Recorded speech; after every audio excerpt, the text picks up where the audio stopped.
தாயக விடுதலைக்காக தமுயிரை ஈகம் செய்த அனைத்து மாவீரர்களையும் மக்களையும் தேசப்பற்றாளர்களையும் நினைவு கூர்ந்து ஒரு நிமிட அகவணக்கம் செலுத்துவோம்.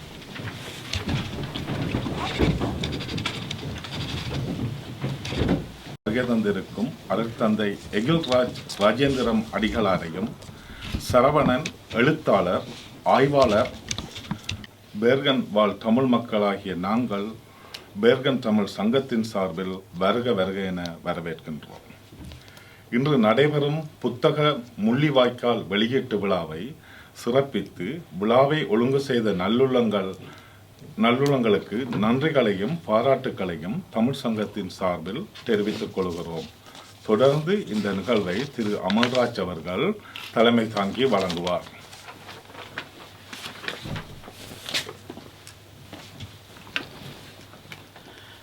அனைவருக்கும் இனிய இந்நேர வணக்கங்கள். இந்த நிகழ்விற்கு பெரும் சிரத்தையோடு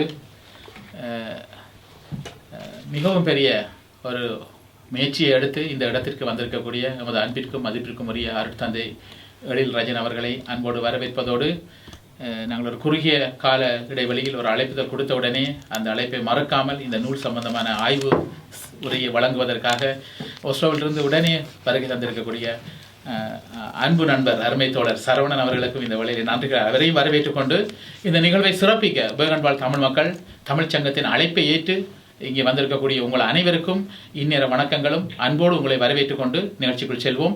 எங்களுடைய தமிழ் கலாச்சாரப்படி நாங்கள் எந்த ஒரு நிகழ்வையும் செய்கிற பொழுது ஒளியேற்றி மங்களகரமாக நாங்கள் செய்வது வழக்கம். அந்த வகையிலே இன்றும் இந்த குத்து விளக்கேற்றி நாங்கள் இந்த நிகழ்வை ஆரம்பிப்போம். முதலில் இன்றைய விழாவின் பிரதம அதிதியாக இங்கே வந்திருக்கக்கூடிய எங்களுடைய அன்புக்குரிய அருட்தந்தை எழில்ராஜன் அவர்களை குத்து விளக்கேற்றி இந்த நிகழ்வை சிறப்பிக்குமாறு அன்போடு அழைக்கிறேன்.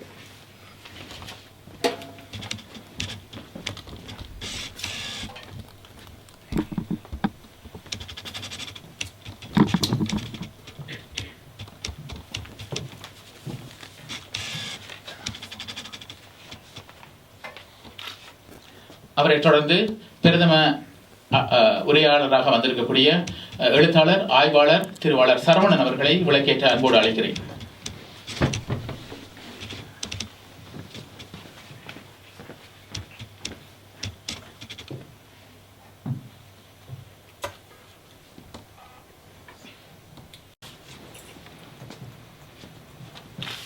அவரை தொடர்ந்து திருவாளர் ஜூலியஸ் ஆண்டனி பிள்ளை அவர்களை குத்து விளக்கேற்ற அன்போடு அழைக்கிறேன்.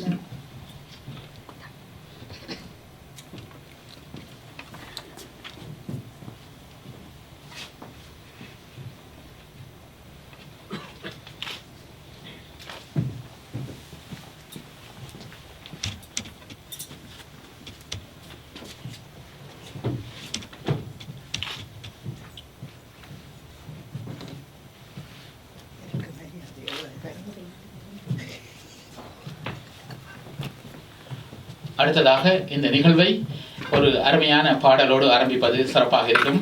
அந்த வகையில் இந்த பாடலை வழங்குவதற்காக எங்களுடைய பௌஸ்டீனா பத்மராஜா அவர்கள் இந்த பாடலை எங்களுக்கு வழங்கியிருக்கிறார். இங்கே ஒரு கரகோஷத்தோடு நாங்கள் அவரை வரவேற்றுக் கொள்கிறோம்.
நாங்கள் சாவில் வீழ்ந்த போது நீதி கேட்டதா?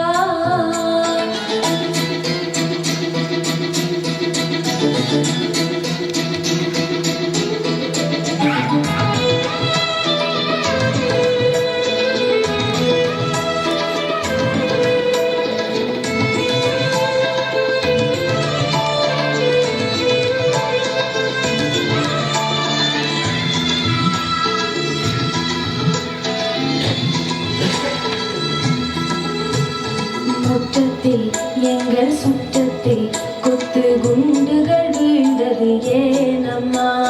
யுத்தத்தில் குண்டு சத்தத்தில் எங்கள் இரவும் பகலும் காணம்மா. பதுங்கு குழிகள் எங்களின் குடிசையானதே, பசி கிடந்து நாளும் எங்கள் உயிர்கள் போனதே. அந்த காலம் கூடும் சோகம் எங்கள் வாழ்வே தமிழீழம், எங்கள் உருவெல்லாம் அறிவாக்கி உரிமைக்கு விலையானதே. ஓலம் கேட்டதா, அலையோசை கேட்டதா, நாங்கள் சாவில் வீழ்ந்த போது நீதி கேட்டதா?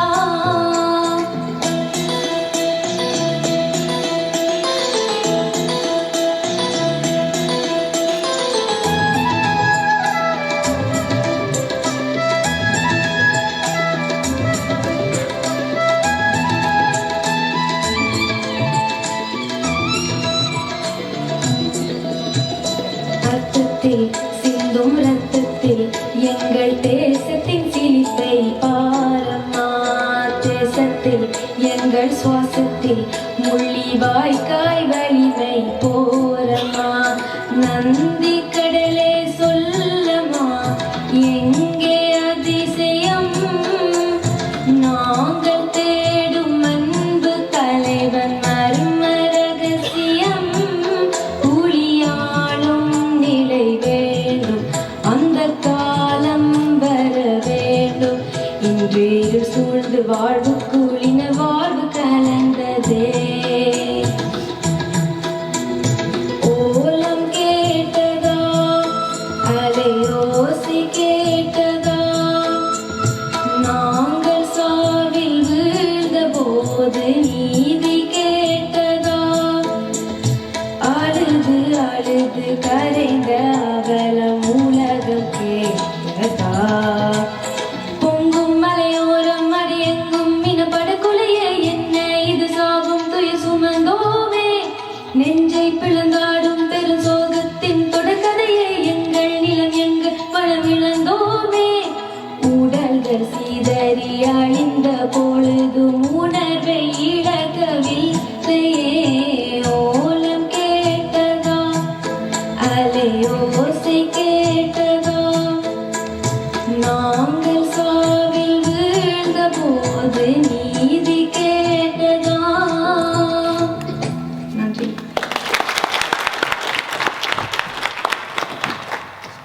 நன்றி ஃபவுஸ்டினா. மிகவும் அருமையான ஒரு பாடல்.